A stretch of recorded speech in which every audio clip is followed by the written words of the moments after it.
Hi, Yinnies. Welcome back. If you are new around here, welcome to a Yin Yoga podcast. I'm your host, Nick Danu, and I am a Yin Yoga teacher trainer, yoga therapist, Yin Yoga fan. I'm obsessed with Yin, which is why I started this podcast. And I also teach the general public. If you want more information about my therapeutic Yin Yoga teacher training program, I will leave a link in the show notes for you to click on. That program is nervous system based, trauma informed, a huge focus on making the poses accessible for a wide range of students and bodies. And it's also steeped in traditional Chinese medicine. You can get all the information by clicking the link in the show notes. And while you're there, make sure that you get on the wait list. So even if the dates that are currently visible don't work for you, or there aren't any dates because I'm still setting some, go to the bottom of the page and click the button and enter your name and email so that you will be one of the first to know when registration opens. I always send it out to my wait list first, the notice for registration. And I also send out a 25% discount code for the first 5 who sign up. So all of that is only available if you're on the wait list. So join the wait list. If you would like to study regularly with me, take some Yin Yoga classes, whether you're a student or a teacher. I also have Zoom classes for Yin Yoga. And again, I'll leave a link in the episode notes that you can click on that. Same thing goes if the current dates are either in process, so if we're already in a registered semester, or you don't see dates that work for you, make sure you get on the wait list for those as well. Get on the backstage pass because I will let you know as soon as registration opens to my email list first. Those classes are in registered semesters, so not drop-in. So we study together as a group and they have a seasonal focus. So if the season has already started, when you happen to log on, just make sure that you, again, go to the bottom or the very top of my page and click the button and enter your name and email so that you can find out as soon as registration opens. Okay. So let's get to the topic at hand, should we? If you want some entertainment, go into any yoga Facebook group, especially ones for teachers, and type out the question, should you use music in your yoga classes? And then watch the piranhas come. So here's the thing. I don't know why this is such a dogmatic opinion, but it tends to be. People get really worked up about whether or not you should use music. And of course, because this is a Yin podcast, I'm going to talk about this from a Yin perspective, a Yin yoga perspective. But I'm not going to tell you whether or not you should use music in your classes, because that's up for you to decide. But what I do want to talk about is why we might choose to use music, why we might not choose to use music, some things about music and the style and the type of music that you use that you may not have thought of. And then also just very briefly, can you even legally use music in your classes? A lot of teachers don't know this, but it's not so easy to just throw on your Spotify list. You could actually be breaking the law. All right, let's dive into some of that, shall we? So, first of all, I'm not going to tell you whether or not you should use music. I have and have done both. I still do both, depending on where I'm teaching and what the intention is. But first, a story. So, when I first started teaching yoga, long before I even discovered Yin Yoga, my first teacher training program was an Iyengar based program, which means there was no music being used in classes, just not part of that tradition. So it's not like I came from a tradition where I was using music, and so I felt like I had to. But one of the first teaching gigs I had as a new budding teacher was in a sort of high-end gym. And although the yoga classes were in a separate room that was like walled off with a door and, it wasn't glass, so it was private and, you could create a container of space. Just outside of the door, however, was sort of kind of the main entryway of the gym. And so it wasn't uncommon to hear doors opening and closing. Oftentimes members, not realizing there would be a class in, would just kind of stand right by the door and have a conversation. You could hear people talking to the receptionist and other staff. And then on the other door was sort of the ladies only workout area. where, you would hear like machines and conversations. You get the idea. It was not the quietest environment. And so, as a way to sort of create a container or a space or like a bubble for the yin, for the yoga classes, sorry, they weren't yin yet, not at the beginning. For those yoga classes, I put music on as a way to kind of let people know when they've arrived that they're in this new space, this new intention. It creates a container for the space. Other things also can create the container for a space, lighting, your presence, etc. But that's a podcast episode for a different time. For today, we'll stick to just music. So when they came in and they can hear the yoga music, it already started to create this intention of, yes, here we are. We're here to practice. And it also gives somebody who's audio distracted, like myself, I'm very audio distracted, an opportunity to have an audio stimuli that isn't the noises outside of the room that are kind of constantly in flux, right? So that's why I started using music in that space. And then I just kind of kept using music in my classes, even when I taught in other locations. I also ended up teaching in another gym that had a private room, again, just for the classes. And so same thing though, it was a gym. That room was much quieter, but still you were bound to hear some outside of the room chatter and noise. So again, I use the music to create a container for the space. And then several years later, I moved that class as a gym closed into a church. And in this church, I was in a room called the theater, where they had on the stage, they had this little acoustic dome. And so whatever was happening on the stage was amplified throughout the space. And despite that, I was still able to use music in that space if I put it just outside of that dome, so that the music would be gently in the background, but my voice was amplified by the acoustic dome. And so it worked well there as well. And so I had just gotten in the habit of using music. I wasn't really attached to it, although my students might have been at that point, but it was just a habit. I taught in non-traditional spaces. I didn't teach in studios. And so there wasn't kind of this studio culture where everybody knows if there's a class on, you kind of talk quieter, et cetera, in these spaces. And so the music helped to create that container of the class. And then fast forward many years later to the city that I live in now, and one of the churches that I teach in, again, in the room that we're in, again, acoustic dome. However, there's two sort of separate acoustic areas. There's one which is where the minister would be preaching, and that one really amplifies the voice, sort of almost in an echoey way.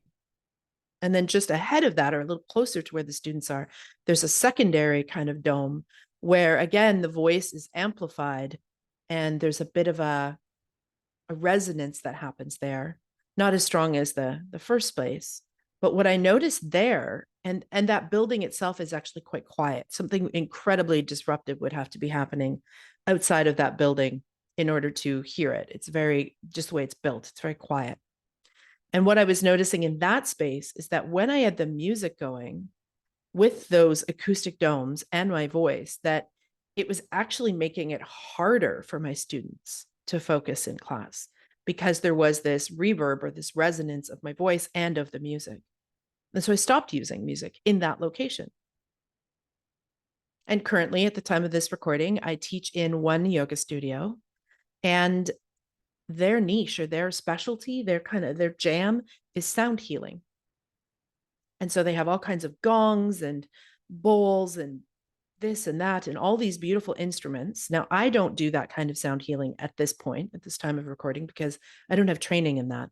Although I do hope to take some bells and some gong training. It's on the list. So I can't offer that kind of sound healing in my classes. So I do use music, and I'm very intentional about what music I choose to bring in that element of sound healing.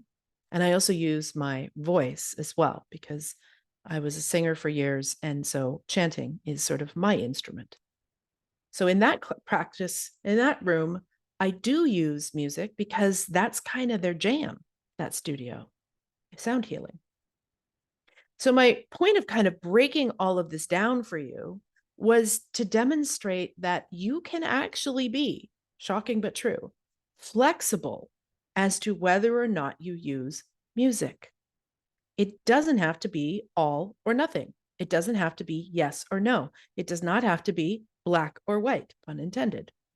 So if you're saying, do I need to use music in my yin class? It depends. Do I want to use music in my yin class? It depends. So I'm not going to tell you whether or not you should use music. I will say that in my opinion, and again, these are my opinions, I wouldn't use it in your final stillness practice, whether that's shavasana or meditation. I would the music off at that point. And that's something that I feel fairly strongly about, that part of the class be just quiet. So that I will say is my opinion. Again, my opinion. Take it for what it's worth. And the rest of what we'll talk about here is some things to consider when you're using music. Why are you using the music? And also a little bit of legal stuff. So when you're a yoga teacher and you're deciding whether or not to use music in your class, the first thing I would ask yourself is, why do you want to use music in your class? Is it just because all of the styles of yoga that you've done have used music and it just never occurred to you to not use music? If so, you might want to explore that. So it's never a good idea as a teacher to just automatically do something because that's the way that it was when you were trained, or how you've always done it, or how you've always seen it, right? We don't want to be sheep. So it's always good to explore for yourself, to ask these questions for yourself, to be curious, to be open, to use critical thinking. So if you've always used music in your class, or you've always been in classes with music, that might be just, you might just assume, of course I'm going to use music. But have you ever questioned that?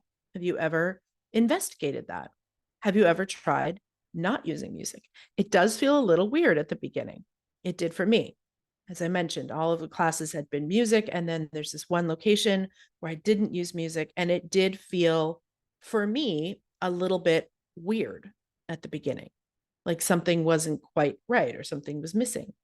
But my students had a far better experience because in that location, my music was actually competing with my voice with all of that reverb and all these acoustic domes. And so for them, it was actually a far better practice without music.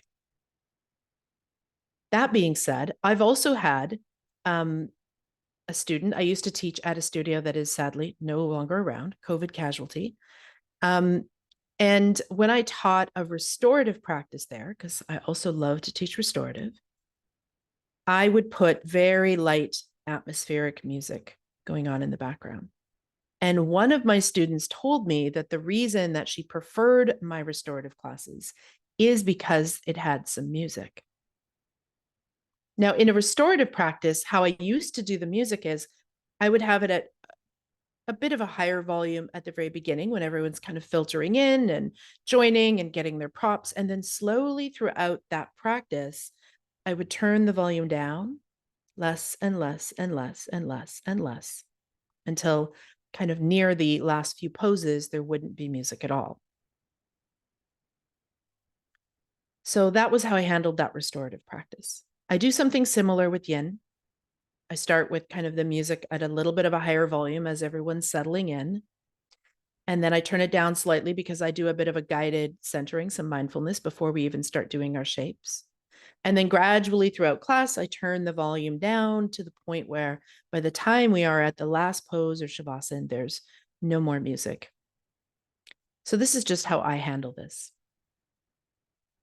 But I definitely think that at least for shavasana, we should have quiet, whether that's them lying in shavasana or seated in meditation, that final stillness practice, let people have some silence. Culturally, we are overly stimulated. Lights are bright, things are noisy, we move at a fast pace, and all of this kind of chaotic hecticness, whether it's bright lights, smells, sounds, all the things, can really do a number on our nervous system. And so that might be one argument for why you may not want to use music in your yin classes. You might want your yin classes to be this one time and place that your students actually get to experience quiet. And again, this is just you might want to. So the reason I'm bringing these things up is because I think a lot of teachers just automatically do what their teacher did, or automatically do what was in their teacher training, or automatically do what they've always done without taking a step back to actually just be curious, to be open, to, again, use your critical thinking, and to let it be a case-by-case situation as far as whether or not you're going to use music.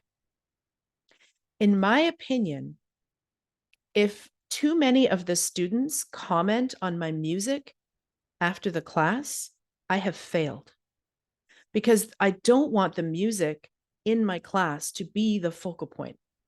I don't want the music to be something that they rest their attention on so that they're not able to drop into their body.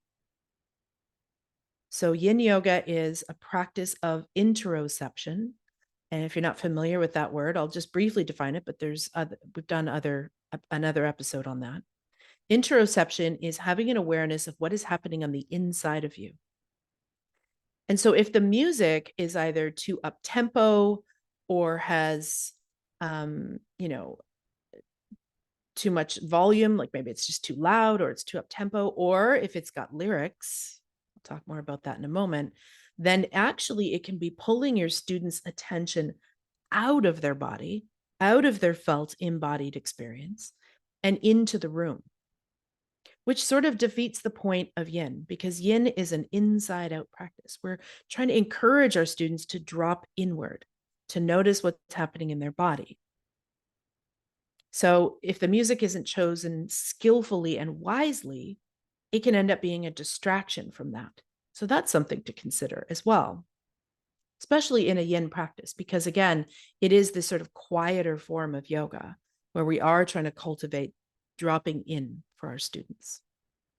So I know if I have failed with my music, if people comment on my music after class, unless they're a teacher, because as teachers, we always, when we're at someone else's classes, we're always analyzing all the things, the lights, the sound, so in that case, I'll make that an exception, because I know I've been to plenty of classes where even though the music wasn't necessarily a focal point, I noticed it because I'm a teacher.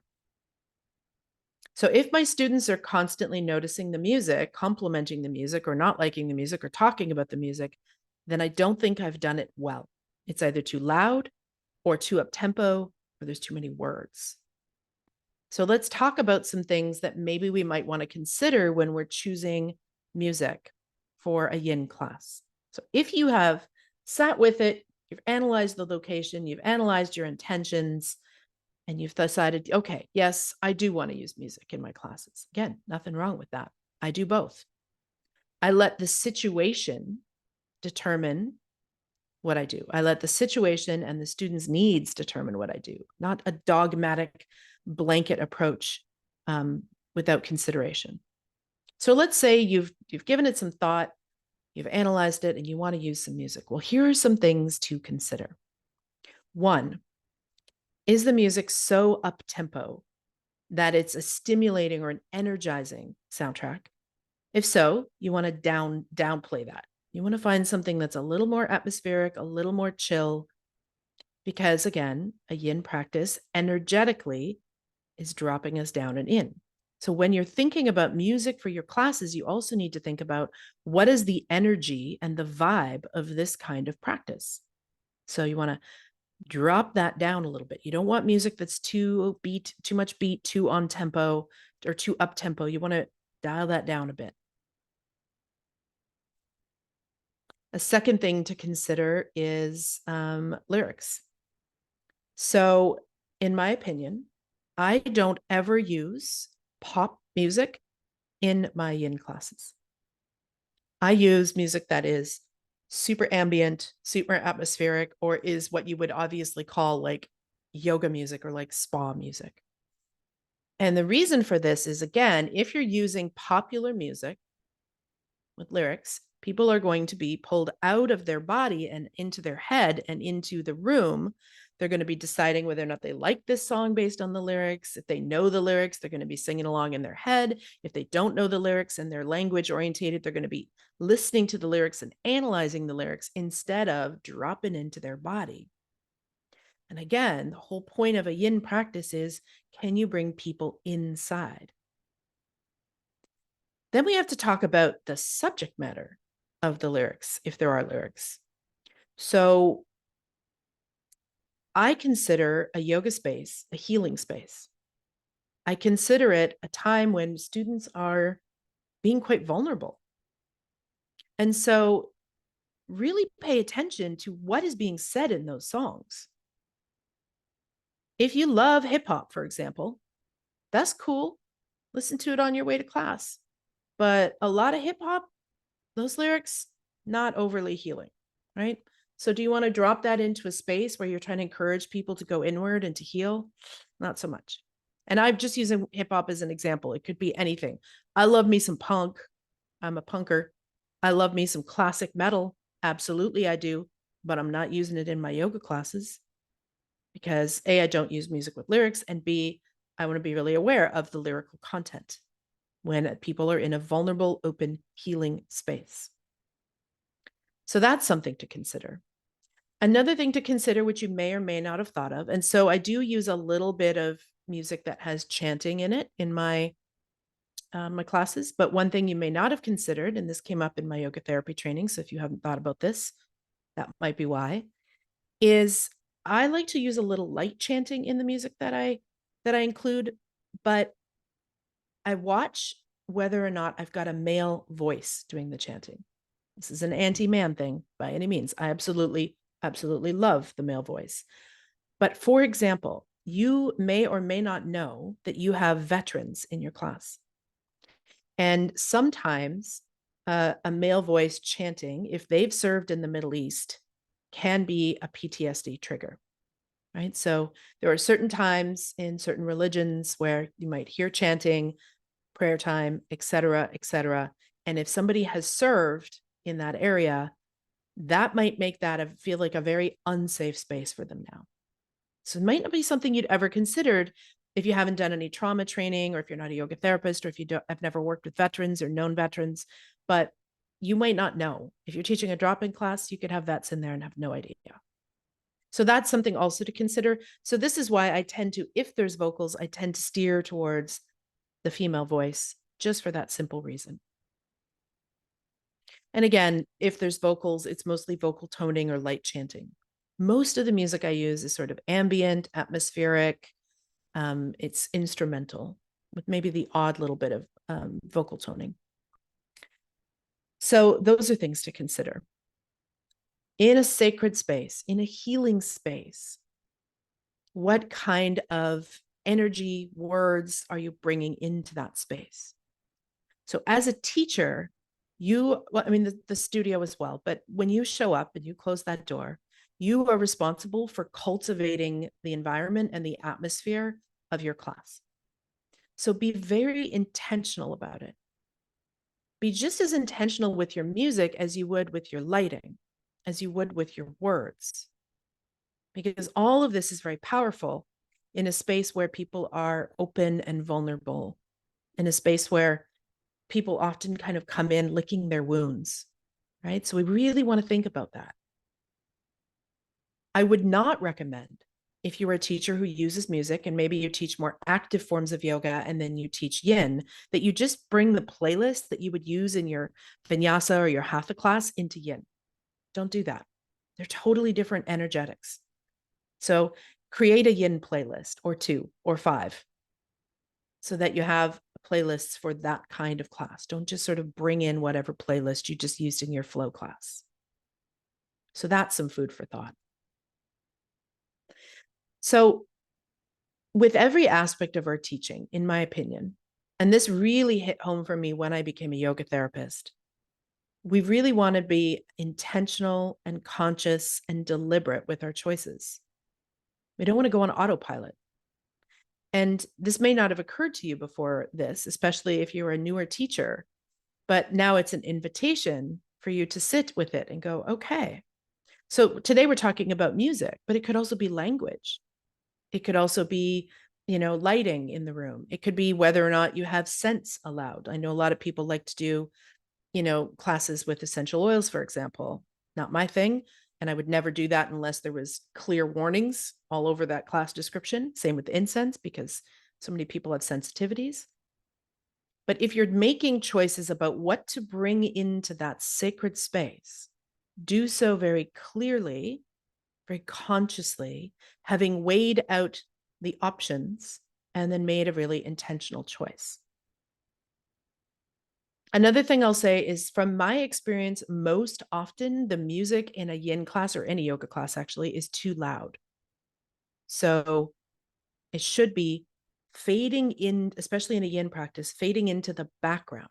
It should be background music, not foreground music.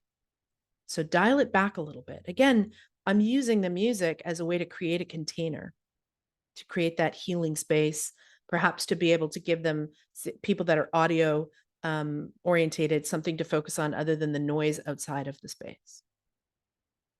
So that's how I would consider using music in classes for those of you who want to. Pay attention to the tempo, the volume, the vocal content. Is there lyrics in there? If there's chanting, can you be mindful of that fact that some chanting might trigger certain audiences? So take all of that into consideration. If you really want to use music in your practice, take all of that in. And I'm sure I've missed other points that could go in as well, especially for those of you that actually have training in sound frequency and things like that. I mean, that's a whole other level that I can't speak to because I don't have that kind of training. So really be conscious and deliberate and intentional if you're going to use music. Let it be part of the soundscape, the background, not the foreground, not a focal point, not a distraction. Even if you don't use music and you don't want to, but you do want some sort of a sound element there, sometimes something as simple as putting a fountain on in the space or things like that could be helpful. There's plenty of just like soundtracks of just ocean or white noise or whatever. You can use other ways to kind of pull people into the room and out of the external environment. So that might be an option. You could find, some kind of a sound machine and have something just in the background if you're in a noisy place, but you don't want to use music. And then I want to talk about the legal stuff. So, as your yoga teacher, strap yourself in. You may not know that you going to your yoga class and just throwing on your Spotify list or your whatever list it is, your Apple Music, whatever provider you're using for your yoga classes is actually illegal. I know. Truth bomb.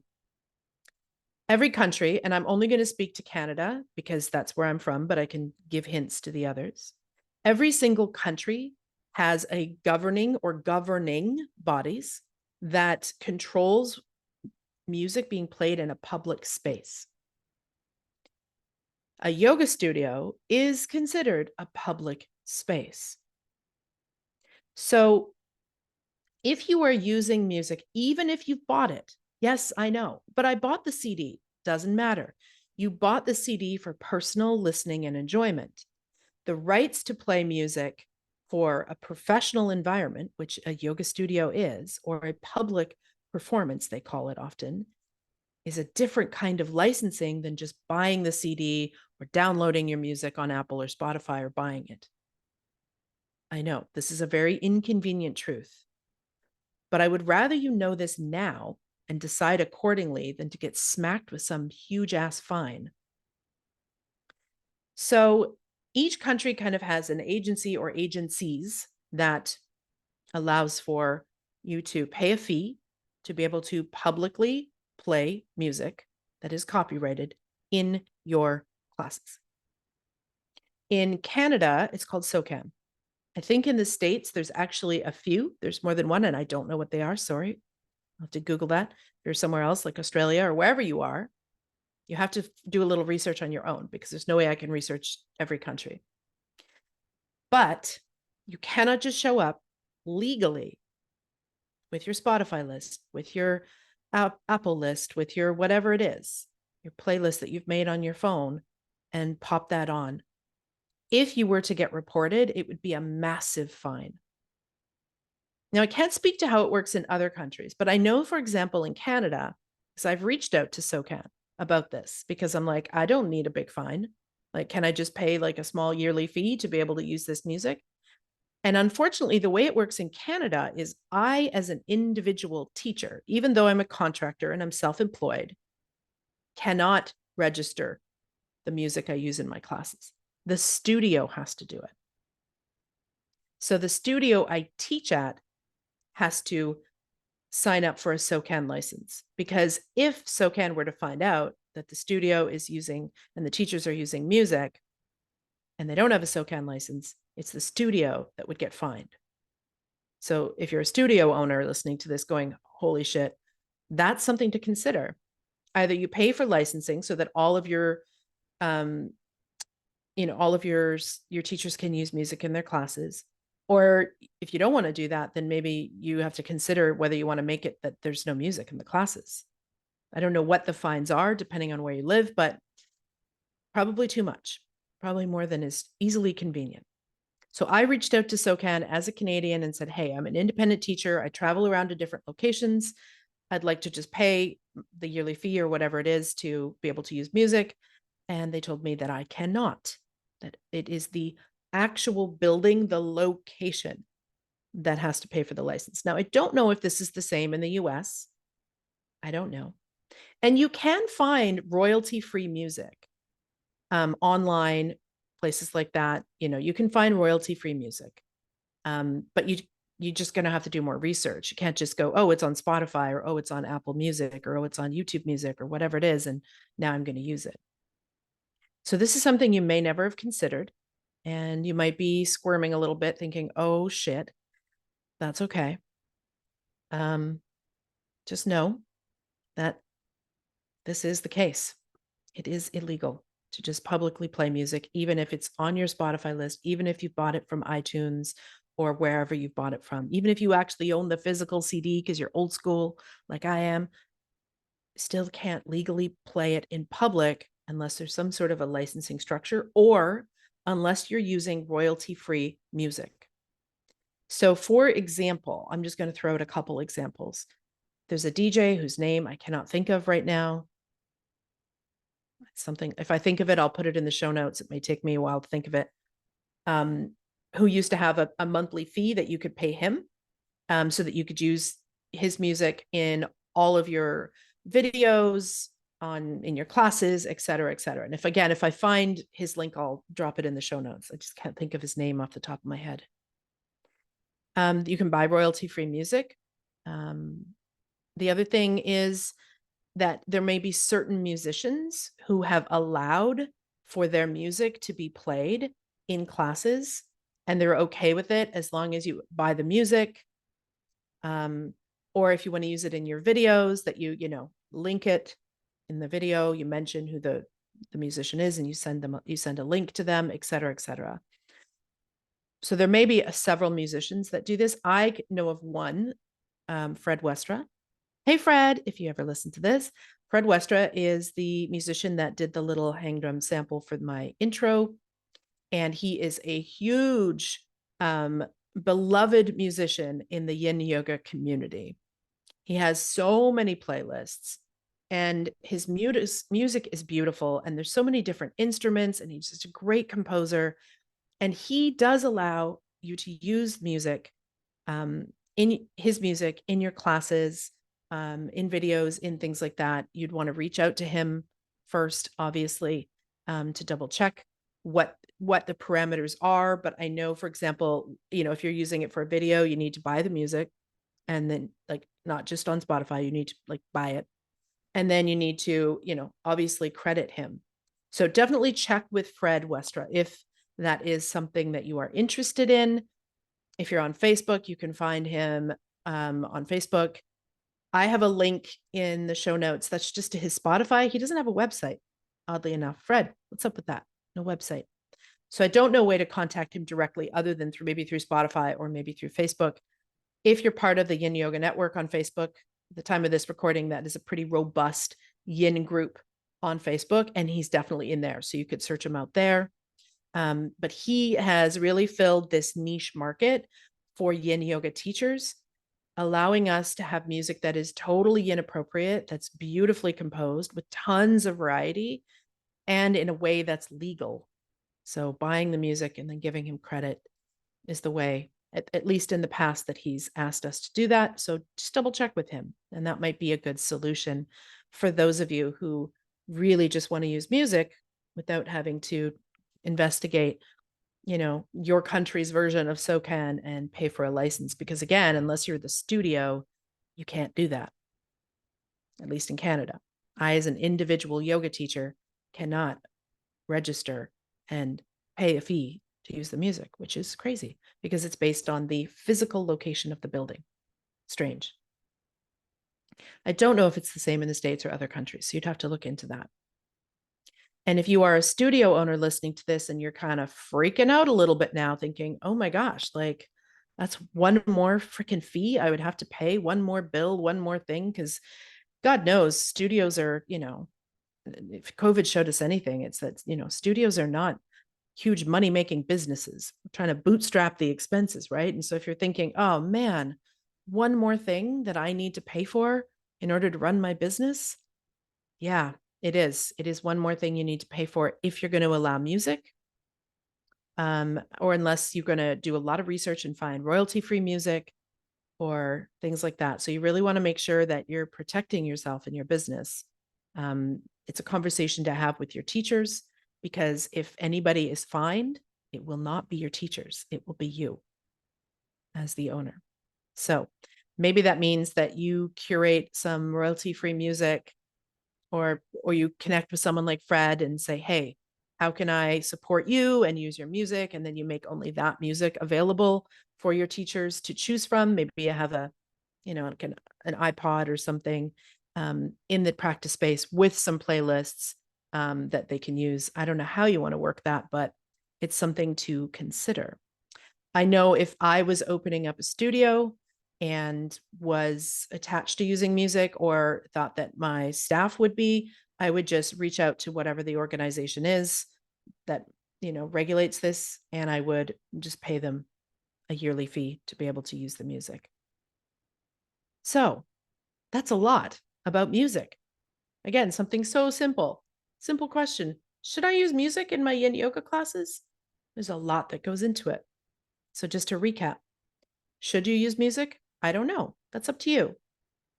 If you are always using music, if you've never considered why am I using music, or how am I using music, or should I be using music, then you might want to sit with this and just kind of weigh it out and use your critical thinking skills and notice, am I using music just as a crutch because I'm uncomfortable with silence in my classes, or I think my students will be uncomfortable with silence?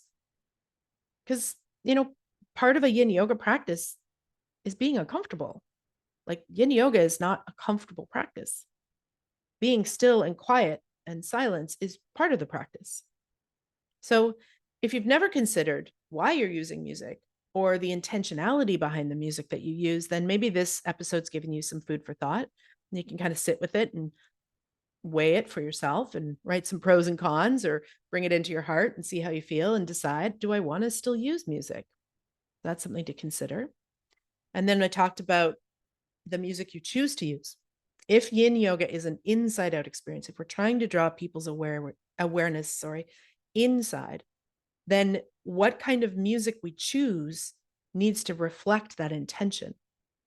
If it's too up tempo, if it's too loud, if there's too many lyrics, if the lyrics are triggering, or the sounds are triggering, maybe the vocal toning is triggering. This is all something, once you've decided, do I want to use music or not in my classes, and choose for yourself, investigate that for yourself, then that's a lot to consider, right?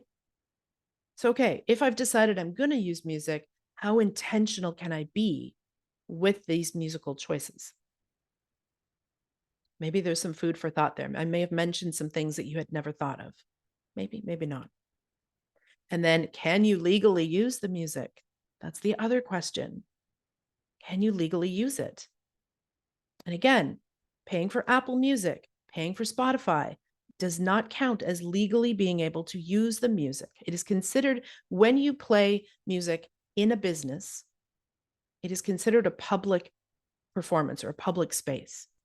So you can't just use the music that you've bought for your Apple personal use and your Spotify personal use in your classes. And before you think, well, doesn't Spotify have like a professional version I can pay for it? No, they don't, because they don't govern that. Again, this is like, there's a governing body for what music can be played in public spaces in your country. I don't know what it is, but I will tell you that Google probably does. And that's what you need to look into.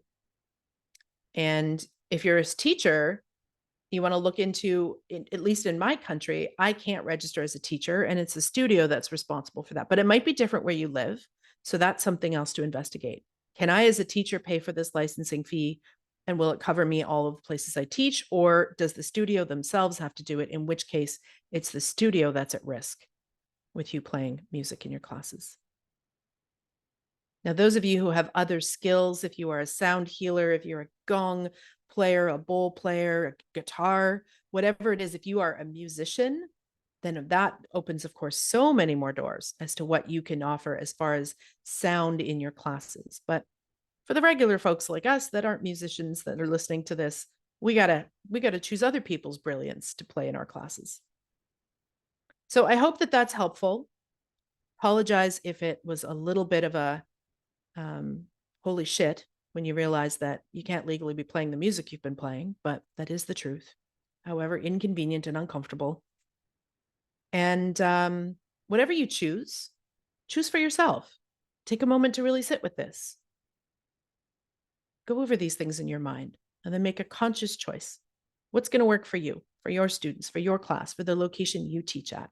There is no right or wrong. There is no black or white. As with always, Indian, everything is shades of gray.